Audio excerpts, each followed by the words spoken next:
برای تشریح بهتر سه حالت فیزیکی ماده ما و شما میتونیم بعضی خصوصیات فیزیکیش برای دانش آموزا عملا نشان بدیم. مثلا در این فعالیتی که ما فعلا در نظر گرفتم قابلیت تراکم پذیری ماده را نشان میدیم که در حالت جامد، مایع و گاز چه رقم است. برای اجرای این فعالیت ما و شما با سه نمونه از ماده، این ماده جامد، مایع، گاز و سه تا سرنج ضرورت داریم. روشکار چه قسم است؟ ما و شما میگیریم در یکی از سرنج ها یک ماده جامد قرار میتیم. ما از سدیم کلراید استفاده کردم. داخل از سرنج ما سدیم کلراید قرار دادم. در سرنج بعدی ما و شما یک مقدار آب میگیریم.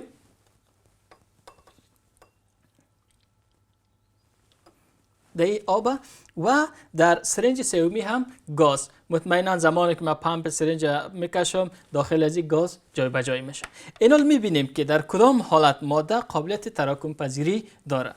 اول از حالت جامد اگر شروع کنم، زمانی که ما و شما را قایم بگیریم این قسمت یا نگیریم، فشار وارد میکنیم بالای پمپ سرنج، میبینین آیا امکان تراکم پذیری در اینجا وجود داره؟ دقیقاً که جواب نه هست. یعنی امکان نداره که ما و شما سدیم کلراید در اینجا متراکم بسازیم بیشتر. یعنی قابلیت تراکم پذیری در اینجا وجود نداره. دلیلش است که در حالت جامد ذرات تشکیل دهنده ماده بسیار با هم نزدیک قرار داره و قوه جذب بین ذرات تشکیل دهنده ماده بسیار زیاد است، بنابراین قابلیت تراکم پذیری را نداره. حالت مایع را اگر در نظر بگیریم که آب در اینجا قرار داره، این قسمت ما بسته میسازم، قسمت خروجی را، و کوشش میکنم آب متراکم بسازم. زمانی که ما و شما فشار وارد میکنیم بالای ازی، آب هم قابلیت تراکم پذیری را نداره. در مایعات ذرات تشکیل دهنده مایع نسبت به حالت جامد یک اندازه در یک فاصله بیشتر قرار داره، یعنی قوه جذبشان کمتر است، ولی قابلیت تراکم پذیری نداره، اگر داره خیلی هم اندک است.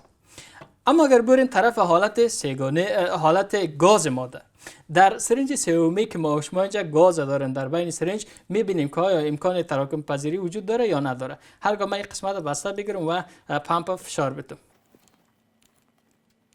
شما میبینین که من میتونم گازی که در داخل سرنج قرار داره ایرا متراکم بسازم.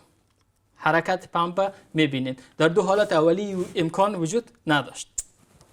این به این مفهوم که در حالت گاز ذرات تشکیل دهنده مواد از یکدیگر خود در فاصله های بیشتر قرار داره و قوه جذب بین ذرات تشکیل دهنده مواد کمتر است، بنابراین امکان تراکم پذیری در گازات وجود داره که ما شما میتونیم با اجرای هذه فعالیت قابلیت تراکم پذیری در جامدات، در مایعات و در گازات با صورت واضح برای دانش آموز تشریح و توضیح کنیم.